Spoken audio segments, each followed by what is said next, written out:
We are focusing tonight on educational access in Honduras, which is very near and dear to all of our hearts. We know that only 51% of the children registered for elementary school actually complete primary school. So those first 6 years of schooling, there isn't a lot of support for students who are in these rural schools. And we also know that 90% of the students need to repeat grades and often take 9.4 years to finish first through sixth grades. And what's even more important and more relevant than that is the reality that very few students, especially growing up in rural areas, have access to education beyond primary school. So 30% of children go on to high school. The government does not provide free education. And so as we talk about educational access tonight, we know again that one of the powerful things about inviting women into tertiary education is that statistics show that what Elvia says here is generally true about women, that they will reinvest whatever it is that they learn, whatever income that they have, whatever opportunities are available to them. They will passionately invest that back into their children and grandchildren in order to make long-term generational changes. And then ultimately, Elvia, I love this statement. We Hondurans are capable of doing anything if we had the education. But instead of teaching Hondurans, the government brings in these foreign experts with their huge salaries, and we continue to be idiots. We don't know how to administer our wealth, so people from other countries have to come to do it for us. What she's really talking about here is dependence and the reality that what she wants to see and what many people in these communities want to see is not that other people are doing the work for them, but the reality is they have the creativity, they have the ideas, and our role is really just to be able to partner with them. 17% of women living in rural areas in Honduras are illiterate. That is a current statistic. Typically, it means that they were in a one-room schoolhouse with one teacher who was trying to meet the needs of students from first grade through sixth grade all at the same time, which you can imagine doesn't necessarily create pathways for those individuals to gain literacy, to gain critical thinking skills and math skills that would then allow them to continue to pursue further education. And we know ultimately that educational access is one of the most transformative vehicles towards sustainable community change. The Gates Foundation says education is a vital step on the path to empowerment for women, a path that starts with good health, nutrition, and family planning, and prepares you to earn an income, run a business, form an organization, and lead.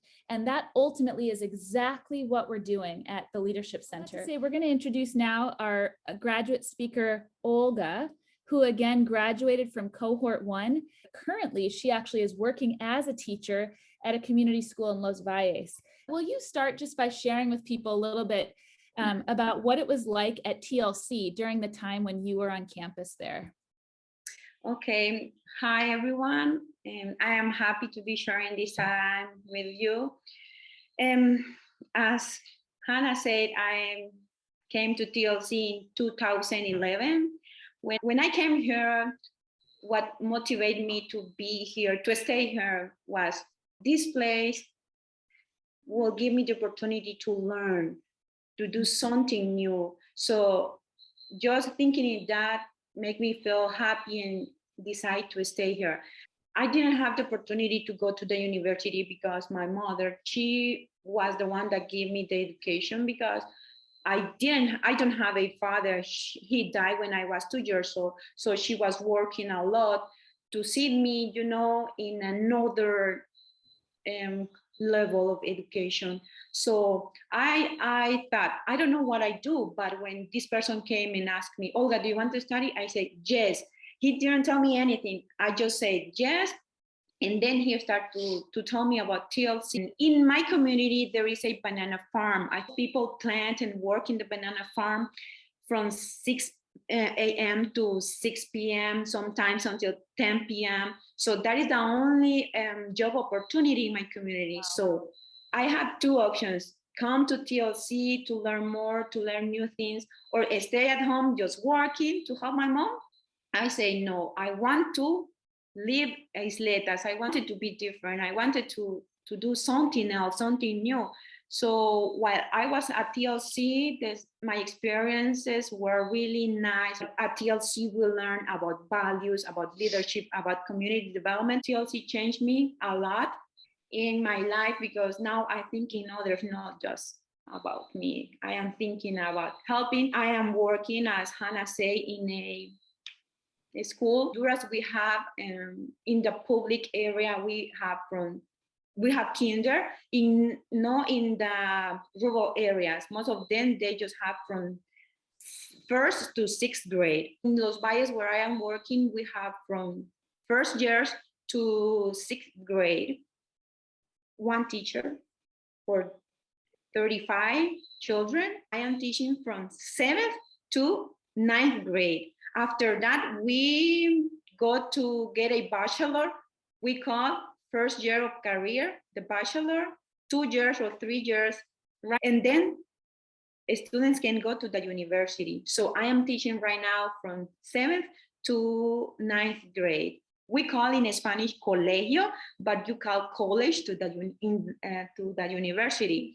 We call college colegio. So I only have 10 students right now. After I left TLC, I have been working in this education area. I was working in a private high school in Santa Barbara, White Dove School. And the system is really different because they work with a American curriculum, Beca book. So the system is really different from public to a private school. So I can tell you that the government needs to do a lot of work in this area. If you want to study, for example, in these rural areas, we don't have enough schools. For example, in Los Valles, we only have from first to sixth grade, we have from seventh to ninth grade. After that, students need to move to Zambrano. They need to pay transportation, food. If they want to stay there, they need to pay for a room, they need to pay for many things. So people prefer to just stay here in these areas, be working in the tomato farms. They don't see the future, how education can help them to improve their life. The other problem is the parents, they are thinking that they prefer to have boys and girls at home or working in the farms instead of sending them to study, because they think, she will get pregnant, she will get married, he will learn how to drink. So they are thinking like that. So when you are in these areas, and I can tell you that in these areas people think like that, you need to change not only a student's mind, you need to change parents' mind. When I think that topics that we need to teach to people, values, how to take care about others, and TLC is teaching us that. So I tell many people, TLC is giving us great tools to face many problems in our life, in our communities. Thank you so much. That was so articulate. You talked about how you had an idea when you were a young woman. You had this idea that you could either choose that path to work all those long hours with your mom in the banana plantations, or you could move out to this really rural area that had almost no electricity or running water and just try something out. But what you also said is that there are a lot of young people that you see in the community that you're working in now who make the choice to continue working in the tomatoes or the peppers. So I'm curious, what inspired you to make the choice to move so far away from your family? Why did you feel inspired to make that decision that could not have possibly been a very easy choice at that point? What motivated me is that I wanted to be different. I wanted, because no one in my family got a bachelor. So I say, even though no one of my family got a bachelor, I cannot stay here. I want to go to another level. Now I can tell you that I'm not getting a lot of money because my payment at the school is less than 2,000 empiras. But as I told Leah, I feel passionate. I feel that I am really doing something good. So it is not about getting money. It is about how you feel doing something that makes you feel happy. I'm here because I think they need me, because most of them, their families are not, like giving advices.